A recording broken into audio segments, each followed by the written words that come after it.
ఎప్పుడు పంచుతారు ఆస్తి? ఆస్తి పంచమనడానికి నువ్వెవరు? ఆ మాట అడగడానికి నువ్వెవరు? అహల్య, ఇంటికి పెద్దయిన అత్తయ్యని పట్టుకొని నువ్వెవరని అడుగుతావా? ఆవిడ నన్ను అడిగినప్పుడు నేను ఆవిడని అడగడంలో తప్పే ఉంది. అడిగావు కాబట్టి చెప్తున్నాను. నేను ఈ ఇంటి కోడల్ని కాబట్టి ఆస్తి పంచమని అడిగే హక్కు నాకుంది.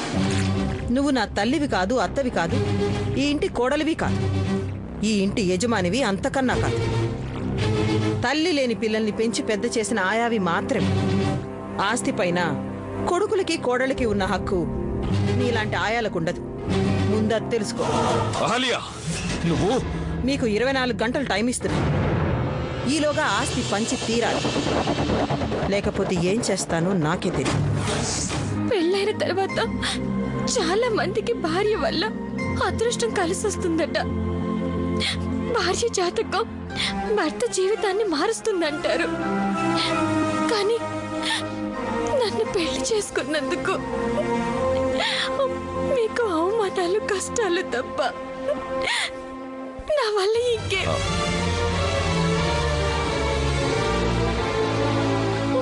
సావిత్రి, నువ్వు అనుకుంటున్నట్టు నువ్వు దురదృష్టవంతురాలు కావు సావిత్రి. నువ్వు అదృష్టవంతురాలివి కాబట్టే నీ పసుపు కుంకుమలతో నా ప్రాణాల్ని కాపాడావు. నువ్వు నా భార్యమైనందుకు నేను చాలా సంతోషంగా ఉన్నాను. నువ్వు ఏడవకూడదు సావిత్రి. నీకు ఎలాగైనా చూపు రప్పించాలి. నన్ను చూస్తున్నా నీ కళ్ళలోకి చూస్తూ నేను నవ్వాలి. అదే నా కోరిక. ఆ కోరిక ఎప్పుడు తీరుతుందా అనేదే నా బాధ. ఈ టైంలో ఎక్కడి నుంచి వస్తున్నావు? సావిత్రికి మెడిసిన్స్ అయిపోతే వెళ్ళి తీసుకొస్తున్నాను. దారిలో వెళుతూ నువ్వు చేస్తున్న పని చూసి ఆగాను. ఇంతకీ ఏం చేస్తున్నావు? అది చెప్పుకునేంత గొప్ప పనేం కాదు. ఎందుకు చేస్తున్నావు? ఎవరి కోసం చేస్తున్నావు? ఏదో చెప్పకూడదు అన్నట్టు భయపడతావేంట్రా? చెప్పు. మా అభి తనకంటూ ఎవరూ లేని అనాథ. తాను అనాథను కాదని చెప్పుకోవడానికి అందరితో ఫ్రెండ్షిప్ చేస్తాడు. పరిచయం లేని వాళ్ళం కూడా ఫ్రెండ్స్ చేసుకోవడానికి ప్రయత్నించడమే వీ డ్యూటీ.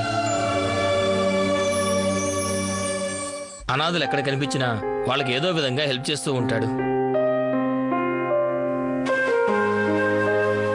అలాంటి వాళ్ళకి హెల్ప్ చేయడం కోసమే బాస్కెట్బాల్ బెట్టింగ్ గేమ్లు ఆడతాడు. గెలిచిన డబ్బులతో బట్టలు, పండ్లు లాంటివి కొని రోడ్డు మీద పేదలకి పంచుతూ ఉంటాడు. 2 వారాలకు ఒకసారైనా ఇలా అందరికీ ఫ్రీ సర్వీస్ చేస్తుంటాడు. ఐఎమ్ సారీ అభి. నువ్వు నా చుట్టూ ఫ్రెండ్షిప్ అని తిరుగుతూ ఉంటే రోడ్ సైడ్ రోమియోవేమో అనుకున్నాను. కానీ నీ మంచి మనసు తెలుసుకోలేకపోయాను. I'm really sorry. నువ్వు నాకు సారీ చెప్పావంటే నువ్వు నాకు ఫ్రెండ్ అయిపోయినట్టే. Thank you. ఆస్తి పంపకాల గురించి అడగాల్సి వస్తే నేను అడగాలి. నువ్వెందుకు అడిగావు? నువ్వు అడగావు కాబట్టి నేను అడిగాను. ఆస్తిని పంచినా పంచకపోయినా పోగొట్టుకున్నా అదంతా అన్న ఇష్టం. మీ అన్నయ్య మీద నీకు అంతగా ఇష్టం ఉంటే ఆయన పాదసేవ చేసుకుంటూ తరించిపోవాలి. కానీ నన్నెందుకు పెళ్లి చేసుకున్నావు? నీ భార్యగా ఆస్తి మీద నీకెంత హక్కుందో నాకు కూడా అంతే హక్కుంది. అందుకే అడిగాను. నీది భక్తి, నాది జాగ్రత్త. ఆస్తి లేకపోయినా అన్నగారి సేవ చేసుకుంటూ నువ్వు బతకగలవేమో గాని ఆస్తి లేకపోయినా మొగుడే ఆస్తి, మొగుడే దేవుడు, మొగుడుంటే చాలనుకుని నేను బతకలేను. మెళ్ళో మొగుడు కట్టిన పసుపు తాడుంటే చాలు, పస్తులున్నా పర్వాలేదు అనుకునే పెద్ద మనసు నాకు లేదు. అనుబంధాలు గొప్పగా చెప్పుకోవడానికి పనికొస్తాయే తప్ప అవసరాలు తీర్చడానికి పనికిరావు. ఒంటికి జ్వరం వచ్చినా, జలుబు వచ్చినా డబ్బు పనికొస్తుంది తప్ప ప్రేమలు వాటిని తగ్గించలేవు. బ్రెడ్ కొనడానికి, ఫుడ్ కొనడానికి, ఫ్యాన్ తిరగడానికి, లైట్ వెలగడానికి అన్నిటికీ డబ్బే పనికొస్తుంది.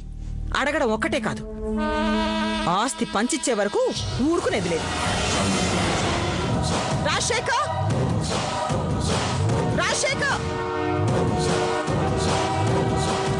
మాజీ ఎమ్మెల్యే రాజశేఖర్, మాజీ ఎమ్మెల్యే రాజశేఖర్, మాజీ ఎమ్మెల్యే రాజశేఖర్, మాజీ ఎమ్మెల్యే రాజశేఖర్, మాజీ ఎమ్మెల్యే రాజశేఖర్.